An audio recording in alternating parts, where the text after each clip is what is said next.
What's going on, everybody, and welcome back to another edition of Wrestling with Tomorrow. I'm your host, Mike Kinney, and with me today...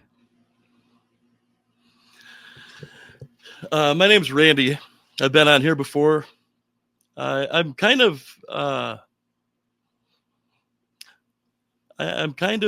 about this whole thing. It was such a big part of my childhood, but yeah, I'm Randy Harig. I'm the co-host, and got a lot on my mind about this whole thing. Well, apparently so, Slick. Your last intro was a long Joel Gertner version, and now we get this somber, sad Randy. I'm not sure which one I like more. That's a joke. This isn't a joking matter for sure. This is a special episode today that we are doing just because a huge pillar of the lore of professional wrestling has just fallen. 2 days ago, as we record this, Terry Bollea, more famously known as the immortal Hulk Hogan, passed away due to a heart attack at the age of 71 years old. So we wanted to do this episode in honor of him and in honor of our memories of him. And in addition to that, we want to talk about the mental health aspects that come and go with being at the level that he was. There is a disclaimer that I want to say, Randy, before we jump in here. I know that there's a lot of backlash that he's gotten in his more recent years after his actual pro wrestling days. We're going to get into some of that later, but I want to just, the opening disclaimer here is that in no way, shape, or form do Randy and I condone any sort of racism whatsoever. That is not tolerated. We do not think that is okay. Today, we are specifically here to talk about the character that Hulk Hogan is, and maybe some of the mental health aspects that Terry Bollea had going on behind the scenes. Now, Randy and I don't know him personally, but we're going to share some thoughts about the impact that he had on our lives, and maybe yours too. So to kick us off, Randy, what are some of your favorite all-time memories of Hulk Hogan? I have two. I remember the first time I ever saw Hulk Hogan, and I remember the first event that I was at where he wrestled, and it was surreal. The first time that I actually saw Hogan was out of complete randomness. My dad had taken me over to a coworker's house, and his boys were sitting there, and they were watching WrestleMania. And it was Hogan and Mr. T and Orndorff, and Piper. And I'm like, what is this? This is crazy. Now, I had always watched with my grandfather. We talked about that in a previous episode. I was younger, but I had never seen anything like this, where he would Hulk up and the crowd went crazy. And you knew that someone was about to get an ass whipping. It was something else, and I was hooked right there. When I was 14, it was December 14th, 1990, at the Target Center in Minneapolis. Grizz and I and my parents and his mom and sister, I believe, we got to go. And the main event on that show was Earthquake against the Hulkster. That was prime. That's prime Hulk Hogan era too, by the way. Absolutely. Yeah. Yes. And just put things into perspective. The other stuff on the card was like British Bulldog against the Warlord, Texas Tornado versus Mr. Perfect for the Intercontinental title. And the Big Boss Man versus Bobby the Brain Heenan when he was doing his Boss Man's mom stuff. So that's kind of the era that we're in here with the whole Hogan thing too. And what an awesome event to be at. And it has nothing to do with Hulk Hogan, but I still have a foam Hacksaw Jim Duggan 2x4 and a foam Big Boss Man nightstick that I got at that show. Wow. And I got the program still too. That's pretty cool. I think so. I think it's pretty awesome. Yeah. For me, there's a couple of Hulk Hogan things that I want to talk about in terms of like my fondest memories. There's actually two. So Hulk Hogan growing up was my guy. And in the era that I grew up in, you're just a couple of years older than me, not by much. We're probably like, what, 6 years apart. So in 1990, I was 8 years old. So in that era, being in elementary school, it was always Hogan versus Warrior. You either loved Hulk Hogan, you were on Team Hulk Hogan, or you were Team Ultimate Warrior. Right. Yeah. I was the same way. I know it. I know it. So I was always the Hulk Hogan side. And in fact, like if you read my book, there's a piece in there about how when I was, in elementary school, we were all tasked to draw a photo of what we wanted to be when we grew up. And I drew Hulk Hogan. And so like it's always been ingrained in my mind. There's a direct correlation between like my path and journey into pro wrestling and Hulk Hogan himself.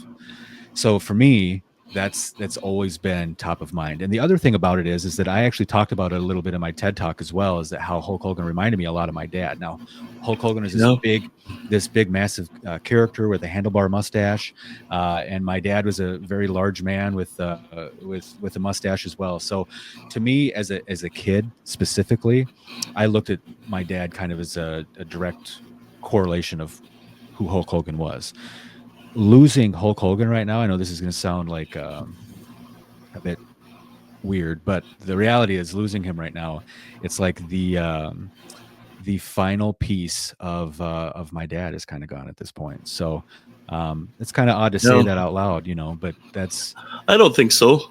I don't think that is at all, because I understand too how much he meant to my childhood and my upbringing and wanting to be in wrestling. And the only thing I ever wanted to do was wrestle. And he played a hell of a big part in that too. So I understand to the degree that I can about your dad. Yeah. What you're saying. And it's not weird. Did you ever get a chance to meet Hogan? I never did. Yeah. I did one time, and this was after my wrestling career. I was fortunate enough to cross paths with a lot of like household names in pro wrestling, but never Hulk. And that was the one that, you always hear that like, don't meet your heroes thing. I was so nervous to do it. Now he had just released a book. This is, gosh, if I was to guess, it's around 2010, give or take a couple of years. Yeah. But Something he had just released a book, and he was signing autographs at the Mall of America in the Twin Cities. And so I went there to just wait in line with all the other fans and just meet him and get his autograph. So I'm waiting in line, right? And he's kind of going through the line, and he shows up, and it's like, wow, Hulk Hogan, right? And in front of me is another fan, and in front of him is a little boy who must have been, gosh, if I was to guess, 6 or 8 years old, like right in that time frame. And his mom and dad were with him, and the boy was mentally and physically handicapped, and he was confined to a wheelchair. So we got up front, and it was almost our turn, and Hogan looks over. Now, keep in mind, he's up on like a platform with a table, and they're just kind of releasing everybody one by one to walk up there. He'll sign your book, he'll say hi to you, and away you go. Like they just kind of like shuffle you through. He saw the little boy in front of me, stood up, walked over. Now he's still standing on the platform, but I'm looking up from the ground at him like, holy crap. Hogan was so much bigger than I'd ever given him credit for. And a lot of that, I think, has to do with a lot of the promo shots you see of Hulk Hogan are like him facing off against Andre the Giant. So it doesn't like do Hogan any favors in terms of how big Hulk Hogan really is. But I do believe he's around 6'6". So he's a big man. 6'7", I think. Is that right? Yeah. I mean, I believe. Yeah. Okay. So he's standing up on this platform, and he's coming down the platform now to greet this little boy, and he kneels down, and he was so in the moment with that little boy, and the little boy was like obviously beside himself with excitement to meet Hulk Hogan, and the boy's parents were starstruck. I mean, why wouldn't they be? And I just sat back and I kind of observed this whole interaction, and Hogan was so in the moment with that little boy. He was not distracted by anything around him. He was incredibly engaged in conversation with him and his parents. And it must have been for like 3 solid minutes, which doesn't sound like a long time, but for an interaction like that, it really is quite a bit of time. So they shuffled him through. I shouldn't say shuffled, because it was a very like deliberate and intentional like greeting that he did for this young man. And I was just like, wow, that's pretty incredible. And Yeah. I got up there and shook his hand and just kind of told him a little bit about how important he was to my childhood. Um and he was very kind, and he really didn't have to be. There was hundreds of people there to meet him, and he just took a minute to have a small interaction. He had a tattoo on his forearm at the time that I hadn't seen before. So I asked him, about the background of that tattoo, and so we just kind of exchanged some words back and forth. And it was a religious tattoo. Hmm. Um, Yeah. so but it was, and then that was it. And I walked away. But my point is that it was so worth it. Again, don't meet your heroes. In this case, I was very fortunate to be in a situation where I watched him maneuver with all of the other fans, not obviously just me or the young man in front of me, but he was very much invested in the time he was spending with each person that walked across him. So to me, that's a very big deal. 100%. I've met a lot of celebrities from film and wrestling and stuff, and you don't get that reaction from everybody. I'd say maybe 5 or 10% of them are very excited to be there. They're happy. They want to know Yeah. about you. A lot of times they'll say hi, thank you, and sign something, and that's pretty much the deal, That's it, So right? Yep. that's a huge thing. And honestly, getting to see something like that with that little kid, that is the good stuff in this life. Right. That stuff right there is the stuff that you try to remember later on. That's the amazing stuff. Yeah. Well, let's talk about the cultural impact of Hulkamania. I really want to kind of turn that over to you. I think that you were more grown at the point that WrestleMania started to take off. So let's talk about it all. Let's talk about what he meant to kids in the 80s and 90s. Let's talk about the vitamins, the prayers, the 24-inch pythons, brother. Let's break it down. Brother. Well, to be completely honest, wrestling had blown up, and a lot of that was due to Hulk Hogan and his merchandise and Hulkamania merchandise and stuff was everywhere. Everywhere. Lunch boxes and backpacks for school and folders, all this stuff for kids. Oh, dude, I had it all too. I had every piece of merch like that. Yeah, absolutely. And then at the time, if you would have looked at the WWF catalog that came inside the magazine, he had a whole page of stuff just for himself, where the other guys maybe had a T-shirt or something. That was it. That was a huge moneymaker for them because he was so over and so influential with everybody. People knew him that didn't even watch wrestling. Yeah, and he's still known today. People, you can ask him, hey, who's Daniel Bryan, who's this person, and people don't know. But if you ask them, who's Andre the Giant, who's Ric Flair, and who's Hulk Hogan, they know who they are. If they've never watched a match, they know. That's how damn big this thing was. Yeah. If there was a Mount Rushmore of professional wrestlers, without a doubt, Hulk Hogan would be on it. There's no question. Yeah, I don't know how you would have it without him on there, honestly. With his draw, how over he was, maybe he was not the most technical guy, but he didn't need to in his spot that he did to jack up everybody and vanquish evil before everybody went home. That's exactly what he did. He did just what he needed to do. Yeah, and don't discredit his actual technical wrestling ability either, fans, because I've seen plenty of tapes from Japan. When I was studying the art of professional wrestling as a performer, I would often watch a crap ton of Japanese film, because in Japan they take wrestling, they look at pro wrestling as a sport, so it's a much different deal over there. So there are plenty of YouTube matches online where you can go and see Hulk Hogan in his heyday. We're talking like 1996, 1997, where he's in Japan and he's actually wrestling, not just punches and kicks. He's wrestling against the guys like the Great Muta and stuff like that. So it's very people give him a lot of shit because he can't actually technically wrestle. But to your point, dude, he never really had to. That wasn't his deal. He did what he did. There's certain guys that open the show because they're electrifying. There's some guys that were great as tag teams, and he was a good headliner. And through his whole career, no matter his age, he was always a draw. The positivity, if you look at the target market, if we're going to look at the marketability of this side of this whole Hulkamania era, okay, train, Say your take your prayers. vitamins, and say your prayers, right? Now, Yep. let's break that down for a second. Train. He's telling all of those kids, and kids were the demographic that they were after, to make sure you stay physically fit. Number two, take your vitamins that come along with that, right? That's part Mm-hmm. of being fit. And the last one is say your prayers. So find Yep. your God and, find your outside source, right? Because it's not just yourself. What a crazy message. I mean, and I don't mean crazy in a bad way. I mean, just like, it was revolutionary to have something like that happen where you have this celebrity now who is telling you, like, what he's essentially telling small children like me at the time was, here are the things that I do to be successful. This is what you need to do to be successful as You well. want to be And that's like how I took me? it. For Yeah. sure, dude. You want He to be even like me? This is what you do. he even had his own line of multivitamins out at the time, which of course were in my house. I was trying to get the 24-inch pythons too, brother. So He at one yeah. point was the champion of children's chewables. You remember that? Yeah. Only to be rivaled by the Flintstones vitamins, which were equally as tasty. But yeah, They were man, over like, as hell. they were over. Flintstones vitamins. Yep.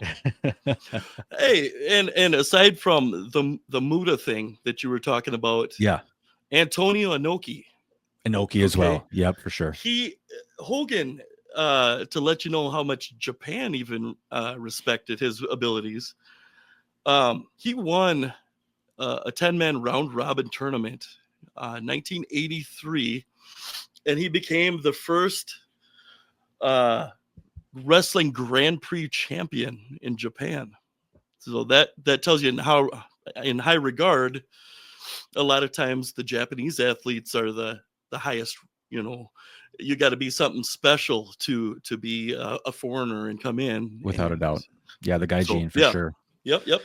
It's funny too. A couple of years ago, when I met Stan Hansen, I had this. So Stan Hansen is like this, like, famous pro wrestler, but mainly he's an American, but he's mainly known in Japan. This big cowboy. A lot of my persona was borrowed directly from Stan Hansen. But when I met him, and I was very excited to meet Stan, I had Yeah. this wrestling buddy, this like pillow version of Stan Hansen that I wanted him to sign, and he looked at it and he goes, "Why am I signing a Hulk Hogan doll?" And I'm like, "Man, this ain't Hogan, man. It's you." And then Stan puts his glasses back on and sees that it's truly him. Oh, But I think you shocked him with that. He never had that released. He's like, what? yeah, it was a one of a kind deal. I had it Oh, he custom had to made for have him. a picture with that and everything. Yeah, he He was did. so He did. happy to see that. Yeah. Yeah. All right. So moving beyond Hulkamania lasted for, a solid, 12 years. Hulkamania will never die. Hulkamania will never die. But Shame on you. he turned heel in 1996, ending the Hulkamania run, and where he took over the very famous NWO, the New World Order, right? So Hulk Yep. Hogan, Kevin Nash, Scott Hall, those three, once again, Hogan was a part of something revolutionary, and Absolutely. it made bad guys cool, if you will.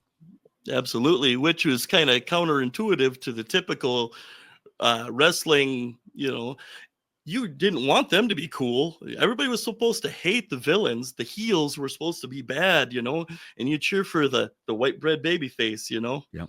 So Absolutely. again, I want to talk about this marketing element to it. Okay. Mm-hmm. Big fan of marketing. And so here's how it happened. Hulk Hogan knew in 1996 that whole, say your prayers and take your vitamins thing was an old shtick. And he knew that if he was going to stay relevant in the pro wrestling industry, that Yep. he had to evolve, and nobody expected Yes. him to be a bad guy. What ended up No. happening because of it is because the NWO became this massive merchandising monster, and he was a forefather of it. So he was able to Absolutely. adjust inside of an industry that typically doesn't do that.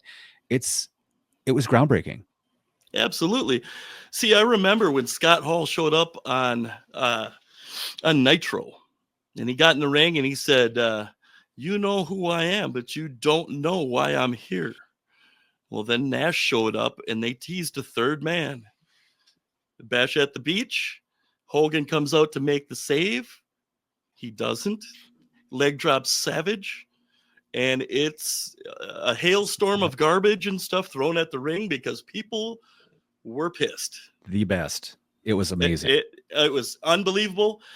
I wondered what those two were doing there, what they were going to do with them, but I never thought that that was going to be what they did. And Yeah. wow. That was Wow. such a big deal. It was being covered by newspapers as mainstream media. I mean, it was a huge, huge story that Absolutely.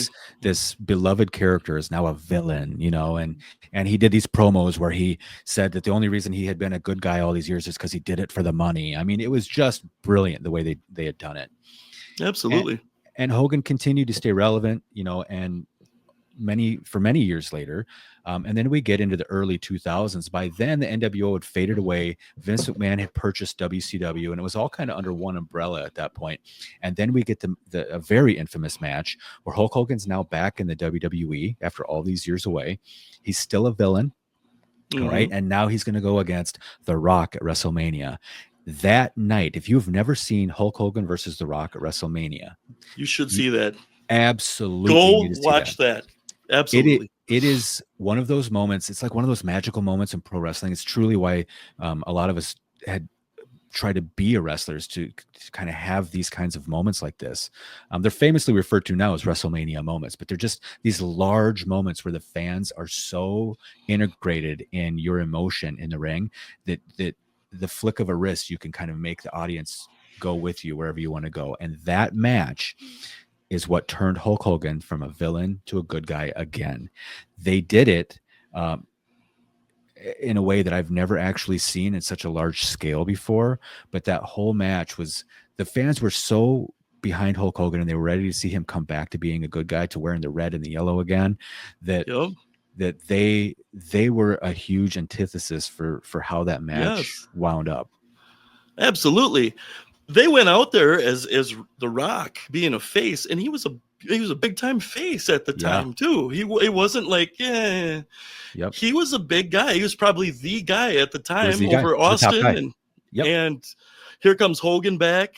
He's got the yellow and red, you know, and well, no, he was wearing the NWO black. And, yes, he was. Yes, he was. That's right. And the fans turned. So think about that. The Rock's the good guy, Hulk Hogan's the bad guy, and the fans turned them to flip flop mid match. Where all of a sudden, in the middle of the match, now the Rock's the bad guy and Hulk Hogan's the good guy. I've never seen that done at such a large scale before, ever. And those guys played that perfectly. That's the pro level, though. To listen to the crowd like that, that's the difference between what a pro does and what someone who's green has the ability to do. And frankly, even if you're not green, being at that level, there aren't too many guys that could have done what they did. No. It's amazing. You know what? I wish they had recordings of the stuff that Vince and the other guys sent from the back to the referee, because I would love to hear the stuff that they sent to those guys that night, because somebody was watching backstage too, and it all got plugged in and it went off. You know, like we said, you go watch that match. It's phenomenal. Yeah, it was beautiful. So shifting gears just a little bit, you know, beyond that, Hulk Hogan had some, you know, ins and outs in pro wrestling and kind of continued to stay a relevant character for many, many years to come. Frankly, all the way up until now. And he will continue to be that way. But what I really want to talk about now is to talk about the man behind the character of Hulk Hogan. So Terry Bollea. Now, it's no secret he's had struggles over the years, everything from lawsuits, health issues, media scandals, sex tape. Yeah. And so this is the part that I really want to talk about in this section of the pod today. I want to talk about, and it can be, we can kind of broad brush it however you want to do it, but here's the bullet point, Randy, that I want to be able to hit. I want to talk about the pressure of having to stay in your gimmick, even off camera. What do you think that does to somebody? I'm sure it's absolutely exhausting. At a certain point, you know, I think he enjoyed doing that. You know, I think he enjoyed meeting the fans, like you said, you know, with that whole thing. But at times you run so low that you're just like, please just let me get back to my hotel room and just let me relax. I you know, it's just exhausting doing this and going to the gym and going to the show and traveling to the next show and meeting people at the airport or getting off the bus or whatever. People everywhere know who you are. It's movie stars, you know, and Hogan, you know, was as big as any of them at the time. Think about this. If you've never actually sat down and thought of the pressure that famous people can be under, and a lot of people are like, "Oh, poor them, they're famous, they make all this money." But okay, that aside for a second, um, you can't live a normal life. You can't just run to the store real quick because people are going to ask you to take photos. They're going to ask you to sign autographs. And it's not that that's a bad thing, but what happens is you have to reconstruct your entire day because of it. Because if, let's say for a second, I'm as famous as anybody else, right? And I got to run over to the grocery store to grab a couple of things for dinner. I know that I have to plan that out just a little bit longer because people are going to see me. And then I have to be very conscientious about what I say in public, what I do in public. I can't, scratch my nose in public or do all these things because people are going to video you. They're going to post it. They're going to say, look, Mike Kinney was picking his nose, right? And it's like, what is happening here? So they just have this like other kind of pressure that not a lot of people actually have the luxury of being under, but No. not a lot of people think about that pressure either. Well, the other thing too, Mike, is when you're the guy that's on the top of the show and you're drawing the money, everybody's paycheck is dependent on you. All the guys under the show leading up to you, all the guys refereeing, the guys doing the production stuff, the cameramen, the guys setting up the goddamn ring. Every Mhm. single person is relying on you to bring in that money. There's a lot of heat I'm seeing from some indie wrestlers right now. They're putting out stuff about how Hulk Hogan is the reason that pro wrestlers couldn't unionize and all this stuff. Like, look, guys, maybe that's true, maybe, but that was in the 80s. So it was a completely different era of the universe. First of all, I'm not dismissing any of it, but I want you to have some perspective here. Also, he was the top guy, and unionizing wrestlers would have dug into his wallet. It would have taken Absolutely. food off his children's plates. So Yep. was he right for doing it? I'm sure in his mind it was justified by he was trying to protect what was his. And I don't know that that makes him different than anybody else in that regard. How are you going to be mad at somebody for trying to do better for their family? Yeah. How Yeah. are you mad at somebody for making money? Yeah. Then the issue is with you yourself, I think. And honestly, you want to argue the point and stuff. I would say Vince McMahon had more to do with that because if they would have unionized or tried to, he would have fired them out. They'd have been Oh, losing for jobs, sure. and there's people out the door and around the block that want to get on the show. You don't have any problem finding guys. That's not a That's problem. true. Yep. So I Yep. would argue that is just as much as anything else. He wasn't going to put Absolutely. up with that. Absolutely not. And that's what everybody needs to understand is the professional wrestling world is incredibly political. That's probably one of my least favorite. My favorite thing about pro wrestling was the performing, like being inside the ring. That's it. The political stuff that goes on behind the scenes, even at an independent level, is exhausting. So Yep. thinking about being the top wrestler in the entire world, everybody's vying for your spot, or Mm-hmm. everybody's trying to, politic to wrestle against you, because if you're wrestling against Hulk Hogan at main event levels, you're making main event money, You're right? making the So money. it's crazy to think the pressure that you're under, not just as a performer but as a human being, because let's Hulk Hogan was also a dad, and you and I are dads, so think about that, man. Like, what a crazy world to live in and try to raise kids like that. And well, think about this too, man. Being on the road as much as they were. At the time, Hogan didn't have a few shots a year or something. He was working a lot of house shows and all kinds of stuff Yep. where he's not home to see everything that happens with his kids. So now So you how pile that pressure on, and then you pile on that you're missing things at home. Maybe there's stuff going on with the kids you wish you could be there to help with, Mhm. and you can't. They're on the road at that time over 300 days a year. Yeah. Think about that. That is like Holidays, holidays. You miss all the weekends. holidays, you Yep. miss the birthdays, you miss the recitals at school, you miss all the Yep. sports events. You are home maybe one day a week. Now, Right. my job right now, I was on the road earlier this week, Monday through Wednesday. I drove 1,400 miles through the Dakotas, like doing my thing for work. And then I came home and I had 2 more days in the work week. And I'm just now getting caught up on things that I couldn't do Monday, Tuesday, Wednesday. Now, is it a Yeah. time management thing? I don't know, maybe. But my point is that if you're on the road 6 days a week and you have one day to come home, you ain't mowing the yard. No. You're coming home, you're doing laundry, you're packing your bag, and you're getting ready for the next one. So there's this added pressure, right? Like to just do what it is that puts food on the table. Absolutely. And, you know, in that 24-hour period or 18 hours, whatever you've got, you're trying to spend time with your kids, be with your wife, talk about problems and bills and things and figure out stuff and get to the airport on time. For sure. Yep. You know, that's a lot to fit in that little bit of time. So we wanted to record this podcast so soon after Hulk's death, because we also wanted to be able to talk about what grieving is like, and you know, specifically grieving a public figure who kind of shaped some of our identity. First and foremost, can we separate? Do you and I? Let's talk about that. First question: do you have the ability to separate the icon of the character from the man behind it? 100%. Okay. And I'll tell you why. He's made some racist stuff, some mistakes. You've brought that up. Yep. It isn't my job to decide what he did that was right and wrong. It's not my job to judge him. So as far as that, everybody I know has made mistakes and nobody's perfect out there. I'm not saying what he did was right. I'm not saying anything about that because there are some things I don't agree with, but for sure, I'm not condoning a damn thing that he did. I'm looking back at the character that just got put to rest, and it affected so many people. And to me, with it being gone, I still don't think it's real. It's like getting news about someone that passed away, and you're like, what? No, it doesn't seem like it's real.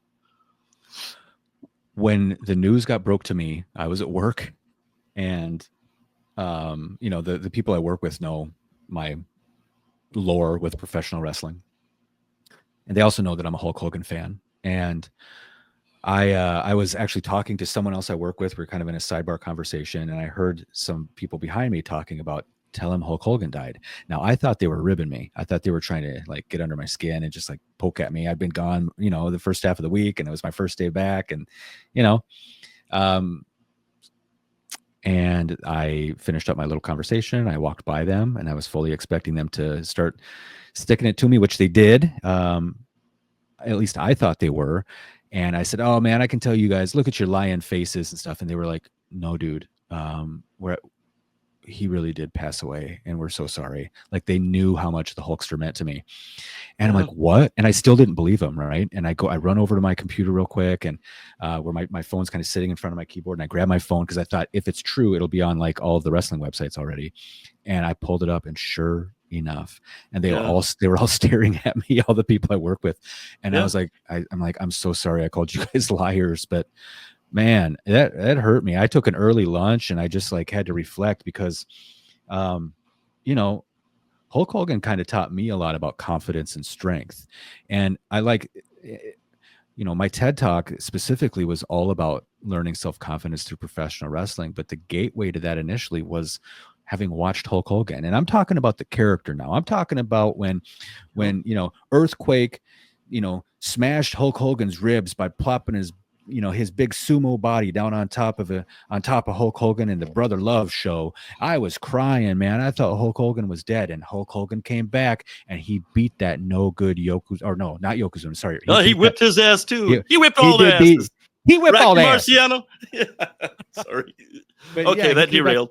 He beat. Well, it's gonna do that. But he beat Earthquake, right? And he's doing all these things. But oh man! And if you watch the movie No Holds Barred, that's essentially Hulk Hogan in a nutshell, man. He's got this big bad villain that's doing dirty to him and his family, and Hulk Hogan's doing the right thing. He's hanging out with, you know, his family and nursing them back to health after this tragic accident, and he's doing all these things. Meanwhile, the bad guy's training, and you know, in a very rough way, and they have to have this final meet, and Hulk Hogan, despite all the odds, finds the strength from his fans to come back and destroy the villain. That, my friends, is self-confidence in a nutshell. He lived it. That character was all about that. Well, and it tracked right into real life, man. Right after that movie got done, they ran Zeus on TV. They did. He showed up and beat on Hogan, and here we go again. But yes, to watch him in the ring, or to watch No Holds Barred, and everybody would hurt him, run him down, and he would show up at the match with taped ribs or whatever it was. and he would prevail over it, you know, to see that confidence and to see him overcome any adversary. Adversity. You'll get there. We got it. We got this. Any problem. Yeah, he could come back from anything at all. Yeah. And we knew that at the end of the day it was going to be all right. He was like Superman. Yeah. Something Yep. goes wrong and he comes back and fixes it all. And we haven't even talked about the patriotic side of Hulk Hogan either, by the way. He was a huge patriot. Huge patriot. And I'm not talking about the political side of him supporting Donald Trump and all of these things. We're not going to get into any of that because it has nothing to do with the character I'm talking about.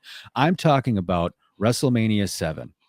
I'm talking about Hulk Hogan against that dastardly coward who turned his back on his country, Sergeant Slaughter. And the big WrestleMania match between the two where Hulk Hogan at the end, he's waving the American flag in the air. That is all, by the way, during the Gulf War, which I thought was wild. Oftentimes pro wrestling reflects actual culture that's happening at the time. Absolutely does. But for me, and I know that there's a lot of people shit on that match, WrestleMania 7, Hogan Slaughter. It is first of all, WrestleMania 7 is my favorite Mania of all time. So that's 1991. I was a 9-year-old little Hulkamaniac cheering on the Hulkster to beat that turncoat Slaughter's ass. Easily my favorite WrestleMania.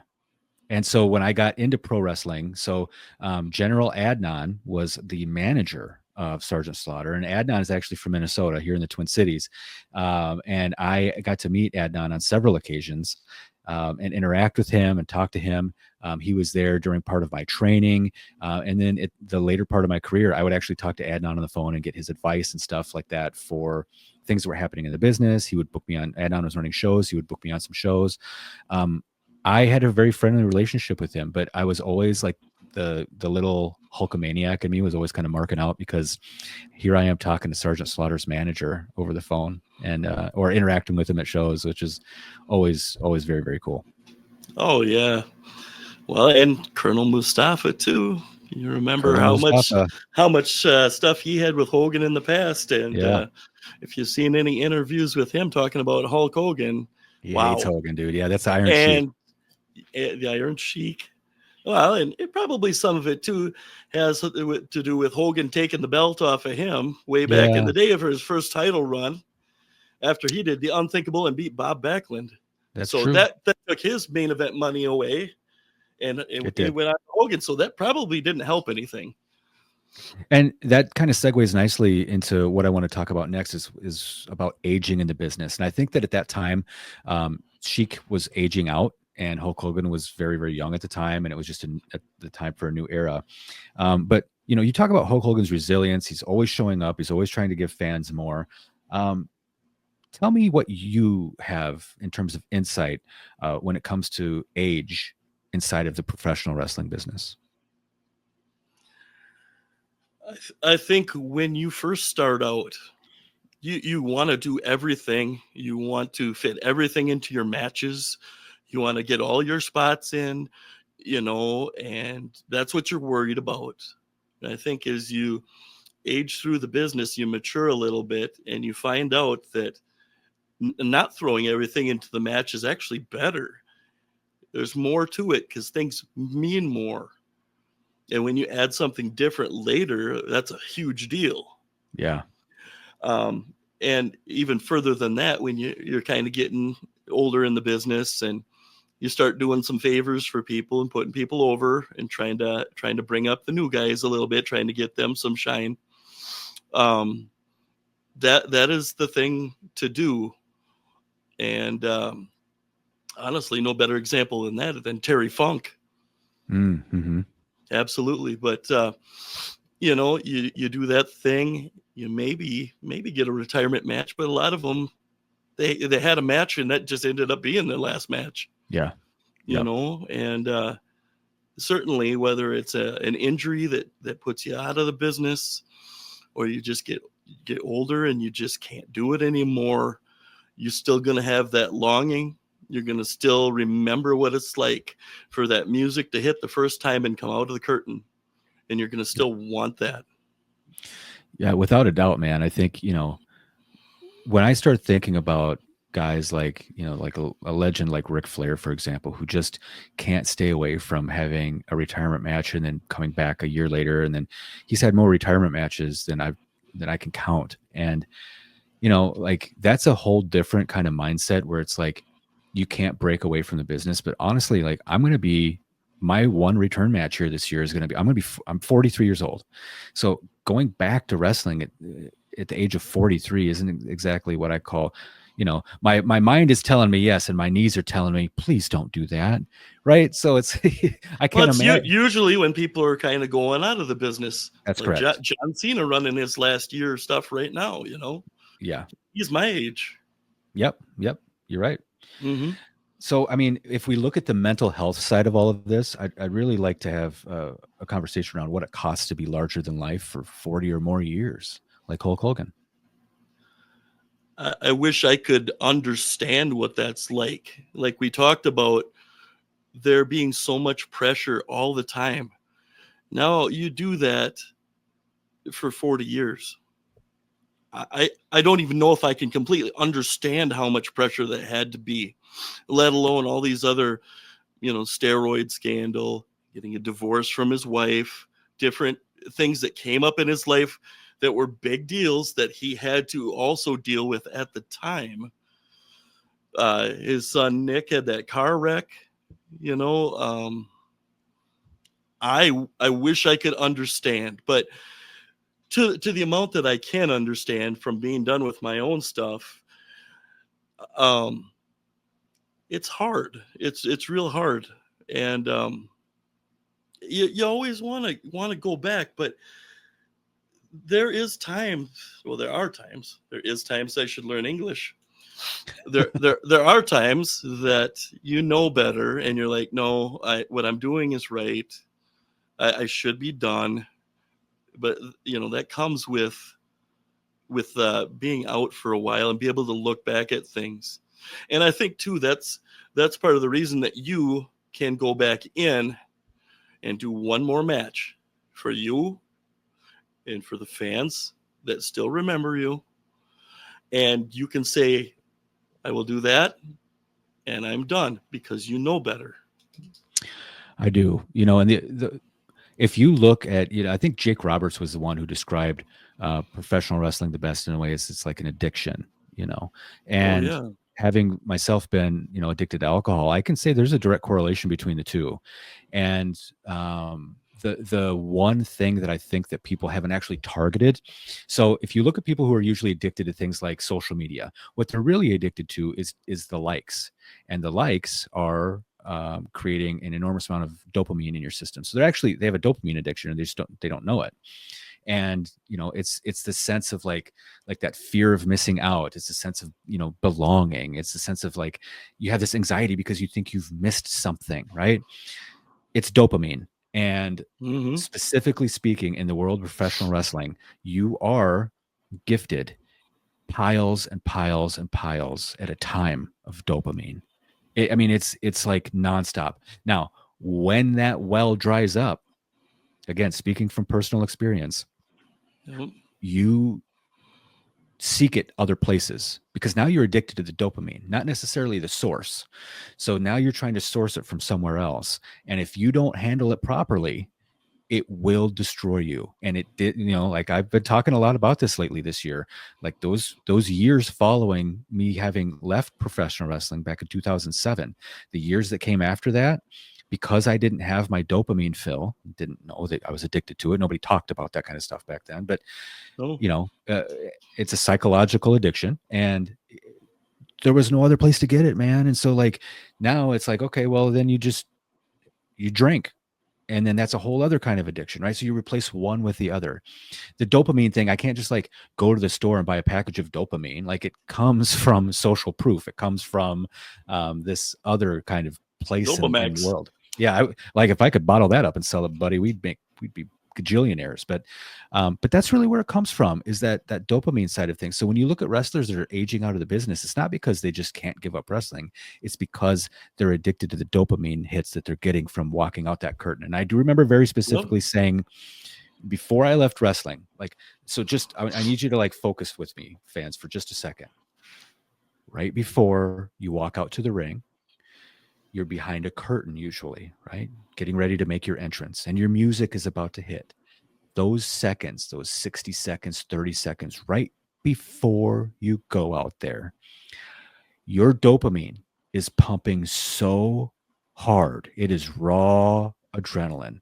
And it's jet fuel, but I mean, there's no other way to describe it. That is addicting. And I'd always said, like, if it gets to the point where I don't feel those butterflies in the stomach anymore right before you go out, it's time to walk away.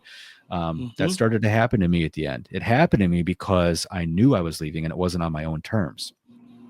And I'm going to tell you right now how excited I am to finally go back. Like, those moments before I go out to the ring on November 1st this year, like, that's what I'm looking most forward to. And then interacting with the fans beyond that. Like, those are the things I'm most excited for.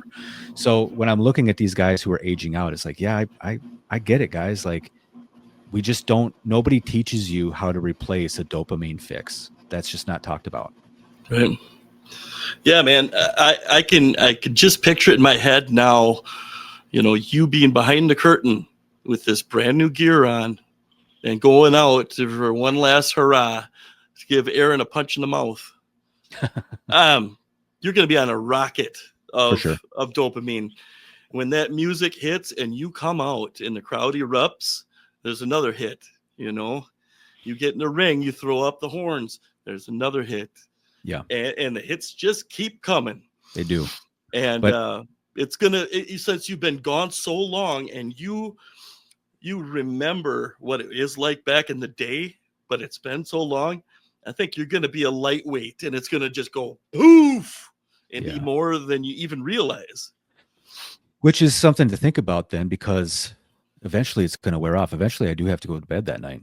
You know what I'm saying? So there are, and I guess the point I'm trying to make about all of this dopamine interaction is that when you look at someone like Hulk Hogan, who'd been in the industry for 40 years, on top in the industry for 40 years, his personal life was taking a massive blow because of it. And nobody teaches you how to cope with the loss of dopamine. There's no recovery program for dopamine addiction. There's not. And so it's a very slippery slope. And a lot of people who are used to that, it doesn't matter what industry you're in. It does not matter if it's an entertainment field, if you're an attorney, or if you're a doctor and you lose your license, whatever it is, and it gets taken from you without your permission, due to age, due to whatever, you're gonna look for something to replace that. And nobody prepares you for plan B. Nobody. They don't ever talk about that. That's never talked about as a thing. And it's like coming up through high school and you think, I can't wait till I graduate and I can do whatever I want to do. But they don't tell you is there's a cajillion bills that you got to pay. You have to go to work and maintain a job to maintain a home and everything else that you need. So you don't necessarily get to do whatever you want to do. Right. And that's taken away too, Yep. All right, big guy, let's kind of take this one home. I know that you did some research on your, memories from fans and things like that about Hulk Hogan. Talk to me about a little bit about the research that you've done here in the closing moments of the podcast episode this week. Okay, so I was trying to figure out what all of his biggest rivalries were over the years. So I wrote them down and I looked into things, and I won't share everything that I got, but I do have a few here that, how about 2005 when he wrestled Shawn Michaels? And there was the overselling. And that, you remember that, Mike? Where he was just all over the ring and all over the floor? I do. And to be fair, real quick about that one, I was in 2005, in my opinion, was my best year in pro wrestling, like from a mindset perspective. And I didn't watch a lot of wrestling, believe it or not, because I was on the road a lot and I just wasn't focusing on WWE stuff. But that is one match that I remember seeking out and watching because Hulk Hogan was in it, and it was such a high profile match. Yeah, it was kind of a dream match kind of thing. Mm-hmm. You know, Yeah, it like was I never generational. thought this Yeah, will happen. You know, sure. this is. Let's see, 1995. The man they call Vader. Ooh. Big man. If you're watching on video now, there's my Vader tattoo. I love Big Van Vader. Loved Vader. Incidentally, hates Darth Vader. So if you want to send in hate mail, I'll get you an address where we can do that. Darth Vader's stormtroopers are a bunch of pussies, man. They are like the weakest of the weak, but continue on. They're the job squad, man. They are. They suck. Well, It's yeah. like, oh, here come the stormtroopers. Everybody look out. Yeah, well, there's 200 of them. What you going to do? Well, apparently, even a blind squirrel finds a nut once a day. You just shoulder tackle them and they fall down and they just break. They're just so frail, the stormtroopers. Domino anyway, effect. I digress. Vader versus Hogan. So Vader, do you remember how many pay-per-views they worked at? Oh gosh, well, and I wouldn't blame you if you don't, but I'm just curious if you do. I want to say 6. They wrestled at 4 for WCW. Okay. And Vader lost all of them. Yeah. Every single one. And that had to be politicking. That had to be a piece of that. That's what I'll say about that one. But I thought, man, Vader, this guy's got a real chance. You know, he's gonna be the one that beats on Hogan, but it wasn't to be. Back to 1984, the Iron Sheik. We brought that up, you know. Started Hulk Hogan's first ever WWF championship, heavyweight championship run, and really was the kickstarter to his whole career. Yes, he worked the AWA and stuff there too. And I'll talk about that in just a quick second, but he got the kickoff from Vince McMahon. Let's not, you know, he put everything behind him and hooked up the carriage and away they went. But the AWA, he wrestled a guy named Nick Bockwinkel a few times. And you want to know something about that, Mike? He never got over on Nick Bockwinkel. That's probably one of the only guys in history that he wasn't able to get over on. Seriously? Yep. There was one time there for 24 hours, he was the AWA champion because of a screw job finish. And the committee came in and took the belt back to Nick Bockwinkel because of that. So there was a little tease, but he was never, ever able to do that. And I thought that was pretty fascinating. That is fascinating. You know, I was pretty sure you ran through everybody, you know, but yeah. So let's see here. Another one that was a big one. Diamond Dallas Page. Diamond Dallas Page. Kind of the pain in the ass, the thorn in the side of the NWO, the one guy that just wouldn't play ball. And they had quite a few matches back and forth too, including DDP and Karl Malone against Dennis Rodman and Hulk Hogan. You know what's funny about that is I haven't ever actually thought about this, but the Hulk Hogan formula in the 80s and early 90s when he was a good guy is monster villain, monster villain. They were actually having a hard time finding enough monsters to wrestle him. I mean, you have guys like, we talked about Earthquake, we talked about Zeus, there was Kamala, the list goes on and on and on, right? All these Big John Studd, King Kong Bundy, Yokozuna. They bring in all these monster human being bad guys to go against Hogan. And now then when he turned heel, Hogan, in the mid 90s, then the flip of that happened. They had to find all of these like amazing baby faces to like go against him. And that's so much harder to do, to find like baby faces that can actually do the art of baby facing. It's kind of a weird thing to say out of my mouth, but there's a whole different kind of art form behind being a good guy as a pro wrestler, and to find a bunch of them is brutal, man. They were having to create guys. Well, and see, the thing too with WCW at the time is they did have a few pretty good faces on the shows. They had Sting, they had Lex Luger, Diamond Dallas Page evolved in. They even were using the junkyard dog a little bit in a small, capacity because he was getting old at the time. But they did have a good kickoff for that to at least get him going against Yeah. Hogan. Yep. Another one that I remember, this guy wrestled against him quite a bit during 89 and 90. That would be Mr. Perfect. Yeah. You remember that Saturday night main event? I actually do not. I watched it, and Mr. Perfect went over by count out. Of course. But he got him. No, You got him. Got the I Hulkster. liked Mr. Perfect, and so if that Yeah, makes me Minnesota wrong, guy. I don't want to Yep. be right. I totally get it. Yokozuna, just since we've been talking about him, that was right after he and Brett had wrestled for the title, and they had cheated him by using the salt. But then Hogan comes out and challenges him and beats him within a few seconds and takes the title belt. Horrible. Once again, it smells of politicking a bit. Yeah. One of my favorite Hogan opponents that often gets overlooked was actually the year before that. We're talking WrestleMania 8. We're talking like the feud between Psycho Sid Justice and Hulk Hogan. And Sid was supposed to be here in Minnesota last year at a show to do a signing, and he actually passed away right before that. And I was I was such a big fan of Sid, and I loved him. That was a bummer too. So it's crazy because we look at all these wrestlers that have passed away all of these years, and some due to drugs and alcohol, and some due to just old age, man. The hard life on the road, and the toil that it takes on your body wrestling. Yeah.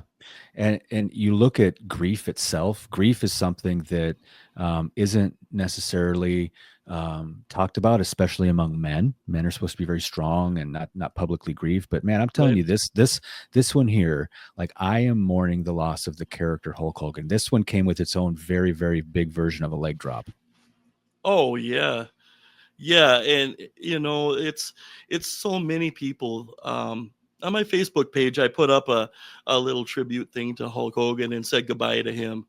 And I had so many people that have nothing to do with wrestling or never, I didn't know if they ever watched or anything. They're like, oh, really? Yeah. I didn't know. They're just dumbfounded by it. It's craziness. So my respect to his family and condolences to them. Grief does come in waves, and and there's like that initial shock where it doesn't feel real, and then beyond that, you start to like not feel like yourself, and then the world around you kind of slows down. And if you've ever lost somebody, you understand exactly what I'm talking about. And I think Hulk's passing can really teach us more about like letting go, growing up, and carrying it forward. Right. And when you look at the negative things that a lot of people are on this too, maybe that's a reminder to just be a better person. For sure. Make some better choices. Randy, let's give the fans today our final word. Why don't you begin and tell us what Hulk Hogan will always mean to you? Oh man, he'll always be the first person that I think of when you say pro wrestling. He like I said, he was such a big part of my childhood. He will never be forgotten, and I'm sad to see him go. It just seems like he'll be off TV for a while with injury, and he'll show back up. But I know better, and it's just surreal to me. It's like there's no way that could have happened, and it did. So it's gonna be a while before I don't miss him being around, because he just always has been, as long as I have been. Yeah, and I think you hit on a lot of very solid points, right? This is why it was so important that we recorded this today, because we're still kind of in that shock. Like it's not, maybe it's a joke, maybe it's a rib, and he's not actually gone. But the unfortunate news is that he is, and to me, Hulk Hogan will always be a direct representation of my childhood. I never wanted to Oh, be yeah. anything else. All I ever wanted to be was a professional wrestler. And my earliest memories of being a kid are pretending to be Hulk Hogan. I actually had a yellow tank top that we had purchased from Kmart that I took my mom's scissors and I cut the back of it to like Hulk Hogan had the cuts on the back of his Don't tank run top. with that. Don't run with that, right? Go watch episode 8 so you know what we're talking Still about. good there. advice. Still good great advice. I agree. So I cut up my yellow tank top so that I could look like the Hulkster. I took a red Sharpie to the front and I wrote Hulk rules on it. I wanted to be Hulk Hogan so bad. My dad was a big fan of Hulk Hogan's as well.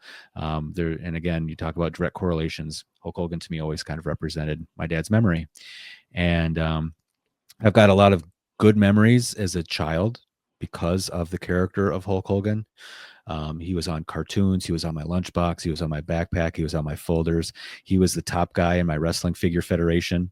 Always. You know, I'm gonna miss him. And unfortunately, I have to raise my hand and say that a part of my childhood died this week, and that's a really tough pill to swallow. So, Hulkster, if you're out there, I just want to say thank you. You were always in our prayers. And you know, it might seem cheesy too, Mike, but I can picture Mean Gene interviewing him right now and him going out someplace to meet up again with Andre or with Randy Savage, you know. And I guess when it's my time, I'll be glad to sit in a seat again and watch. Thanks for joining us, everybody. Rest in peace, Hulk Hogan. Absolutely. Bye-bye.